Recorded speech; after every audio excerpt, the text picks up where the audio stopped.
আসসালামু আলাইকুম রহমতুল্লাহ। আপনারা লিটারগুলো কিভাবে পরিষ্কার করবেন বা লিটারকে কিভাবে পরিচর্যা করবেন আজকে আমি আমাদের এই ভিডিওতে দেখাবো। আমাদের লিটারের উপরে দেখেন একটু বড় বড় চাকার মতো হয়ে গেছে। পোলট্রি সেক্টরের ভাষায় এগুলোকে বলা হয় কেক, মানে লিটার কেক।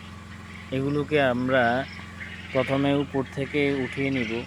এগুলোর নিচে অবশ্য সবগুলো লিটার ঝরঝরা আছে, শুধু উপরের শক্ত যে কেকের মতো চাকা বাঁধা লিটারগুলো আছে এগুলো আমরা একটা ক্যারেটে বা একটা ঝুড়িতে নিয়ে নিব।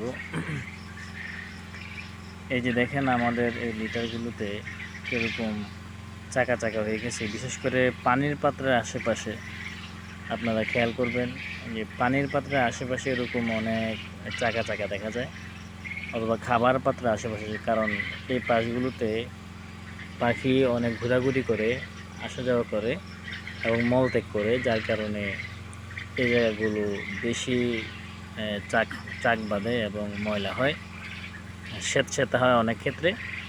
এগুলো আমরা আগে পরিষ্কার করে নিব এবং ট্রের মধ্যে যে ময়লাগুলো থাকে ট্রের ময়লাগুলো আমরা আগে পরিষ্কার করে নিব। দেখেন এটা কত বড় একটা চাক উঠছে। আমি এখন যে উঠাচ্ছি সবগুলো লিটার কিন্তু আমি উঠাচ্ছি না, আপনারা খেয়াল করলে দেখবেন কি উপরে যে সমস্ত লিটারগুলো একটু চাক বাঁধা আছে সেগুলো আমি বেছে বেছে উঠিয়ে নিচ্ছি।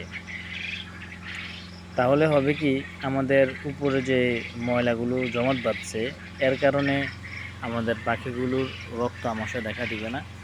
যদি আমরা এরকম জমাট বাঁধা লিটারগুলো দীর্ঘদিন ব্যবহার করি, ফলে আমাদের পাখিগুলোর পায়ের মধ্যে ইনফেকশন দেখা দিবে, পা ফুলে যাবে এবং পায়ের মধ্যে ময়লা জমবে, নখের মধ্যে ময়লা জমবে, পরে পাখির পায়ের মধ্যে ইনফেকশন হবে।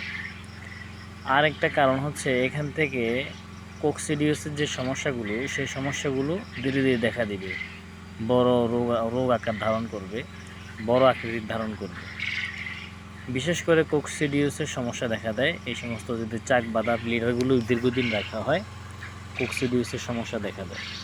আমরা চেষ্টা করব 2-1 দিন পর পর আমরা এই চাকগুলো উঠিয়ে নিতে। তৃতীয়ত যে সমস্যাগুলো দেখা দেয় সেটা হচ্ছে পাখির এই গ্যাসের কারণে পাখির চোখ দিয়ে পানি পড়ে, অথবা পাখির দুর্গন্ধজনিত যে ঠান্ডাগুলো আছে সেই ঠান্ডাগুলো লাগে, করা যায় সমস্যা দেখা দেয়। তা আমরা এই লিটারের এই শক্ত কেকগুলোর কারণে, এই চাকগুলোর কারণে কয়েকটা সমস্যা দেখা দেয়। প্রথমত পাখির পায়ের মধ্যে ময়লা জমে, তারপর পাখির পায়ের মধ্যে ইনফেকশন দেখা দেয়। 2 নাম্বার, মরণ ব্যাধি রোগ, পাখির জন্য কোকসিডিওসিসের সমস্যা, রক্ত আমাশয়ের সমস্যা এটা দেখা দেয়।